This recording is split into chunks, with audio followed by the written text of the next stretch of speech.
welcome to another episode of Choppin It Up Raw. I'm your host, Abdul the Barber, and today, man, we got a special guest all the way from Tokyo, man. My man's Kobe, man. I appreciate you coming in, bruh. Thanks for having me. Coming in, dog. Thank you. I just brought you in today to rap with you, bruh. I met you, man, I think maybe like a year ago. Yeah. And it had been on my head, like, man, I want to talk to this dude, man. I know he always busy, though. Right. But yeah, man, I appreciate you coming through, bruh. And, you know, I just wanted to, pick your brain and see how did you get to, where you at today, dog, and, Right. and your journey. Wow, it's a long journey, huh? Okay, so yeah, I'm Kobe, like you said. I'm from Ghana. Ghana, right? Yeah, I came here when I was 21 years. 21. My dad's been here for 30 years, so he brought me out here. Right. So when I first got here, I was going to school, Japanese school, because you have to learn the language. Right, understood. Yeah. So I was going to this Japanese language school, and I did that for 2 years.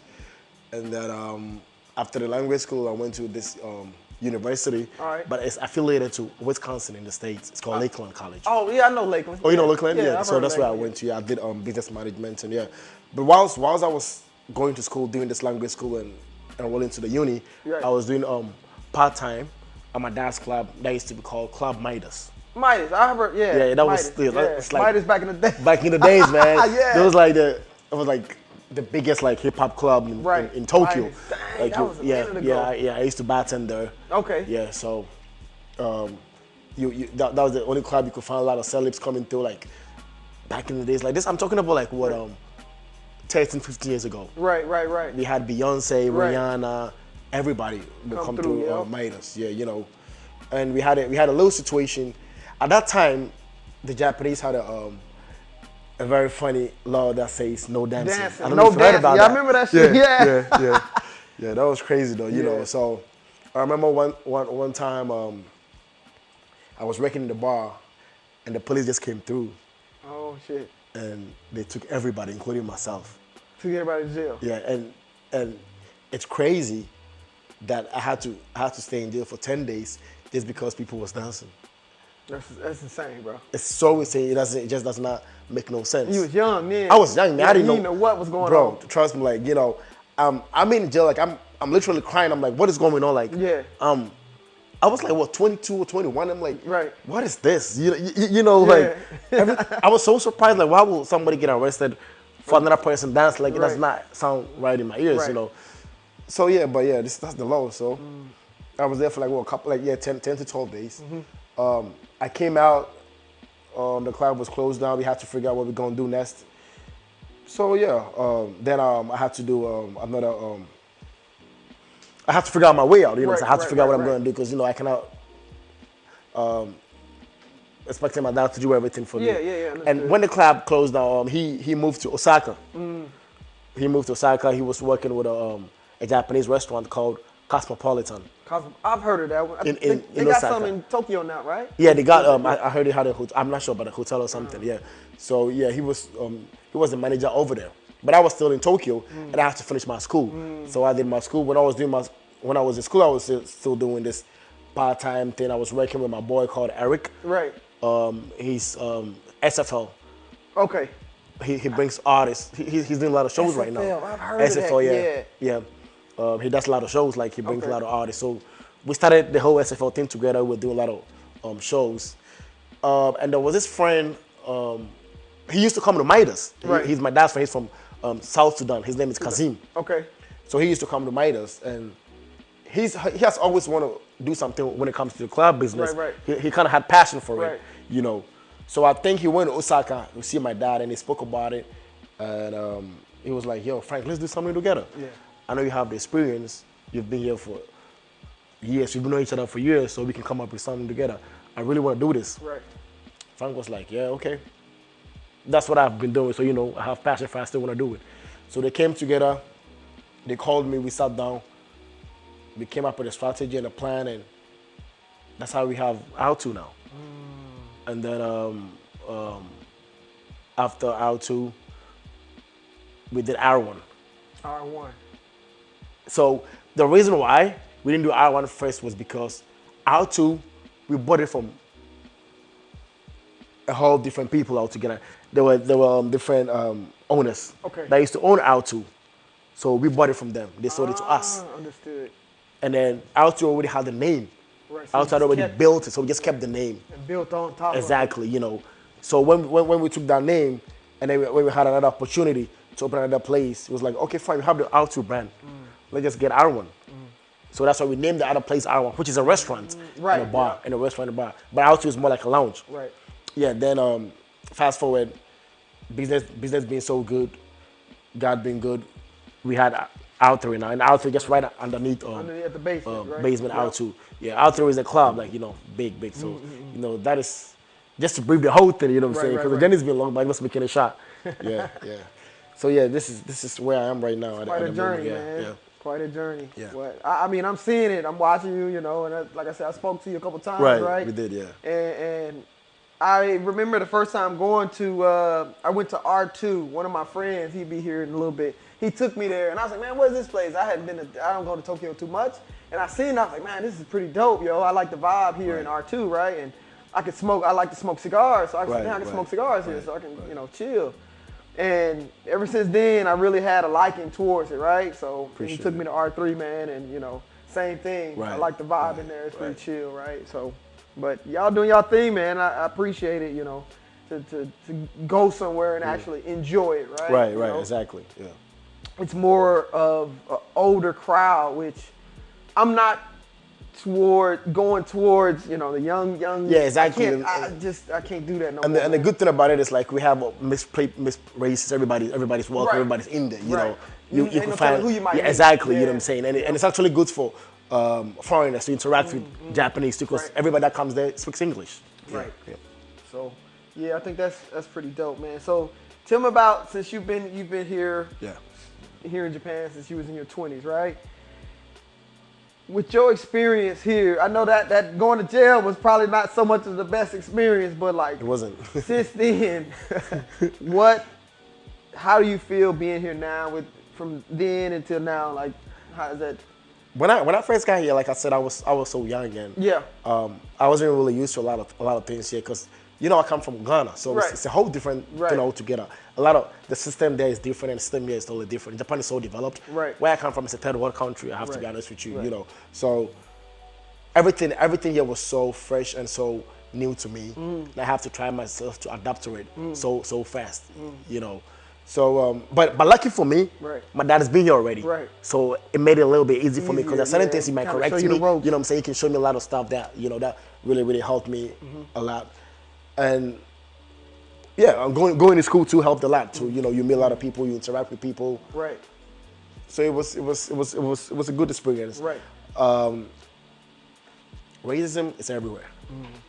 I mean, you can help it. It is what it is. You know what I'm saying? So it's just up to you to know how to deal with it. Yeah, I guess. I mean, I think it's better. I grew up in the U.S., right? And I mean, I'm sure you've been, right? You know how it's crazy. You see it on the news every day, right? We see the news every day. So, you know, being here in Japan, bro, I can safely say I ain't got to worry about it hit me upside the head or no crazy, or ain't nobody gonna come up in your club and shoot it up and do that stupid, right? Yeah, that's one thing I love about, you know, Japan. It's just safe. Right. You know? It's safe. Yeah. I mean, I know, you know, as a fellow business owner, you know, taxes is crazy. Exactly. It's, you know, in that aspect of it. But like, if you really love something, you gonna buckle down and get to it, right? Exactly. So, I mean, it is what it is. But I can honestly say that, you know, being here further is gonna be a lot in my future, right? Yeah. I don't plan on really going nowhere and like I get people asking me every day, are you thinking of moving out of Japan? I'm like, nah.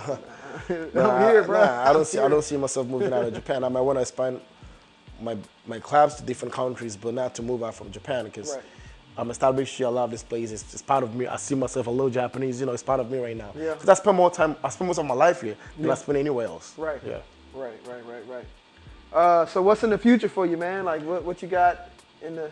Okay, so we are thinking and planning to, you know, set up an house in Dubai or something, or, you know, get more franchise outside Japan. Okay. So that's what we are working on right now at the moment. But like, as far as Japan is concerned, with a whole club thing, I'm not sure if you want to open something else again. Three is just headache. It's too much headache. Yeah. So yeah, you might want to do something outside Japan for sure. Something different, right? Yeah, something different. Yeah. I mean, there's a lot. I think there's a lot of untapped markets here in Japan that especially that foreigners are flooding in right now. Right. It's Since crazy. COVID, It's light. it's done. I believe Japan. They were saying, I was looking on the news and it was saying it's over tourism right now. Yeah, it's crazy. Too many people. It's crazy. But then again, it's good for the economy. Yeah, it's good for the economy. Because the yen to the dollar is messed up right now. Crazy, so right? hopefully the yen will come back and because it's killing everybody. Yeah.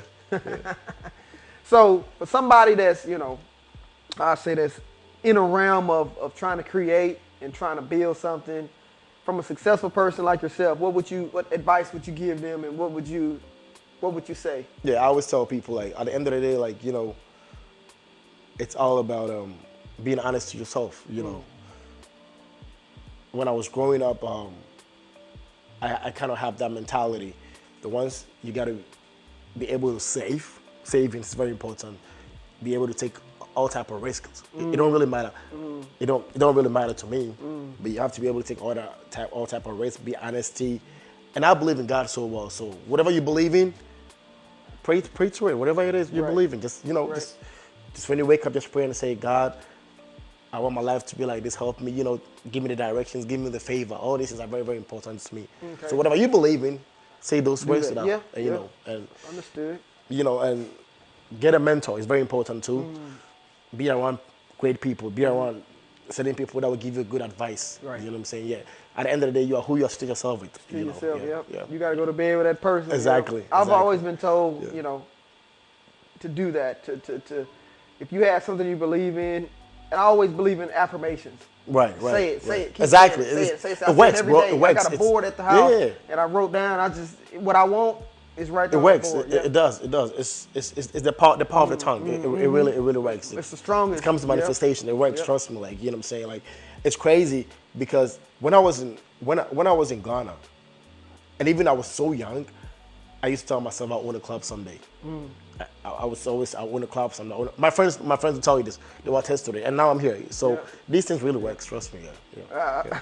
That's insane. It's man, crazy. Yeah, it does. I've said the same when I had so this is my number 2 shop. Oh, nice. And the first one, I used to say it in the mirror. I said, I'm gonna have my own shop. My own shop.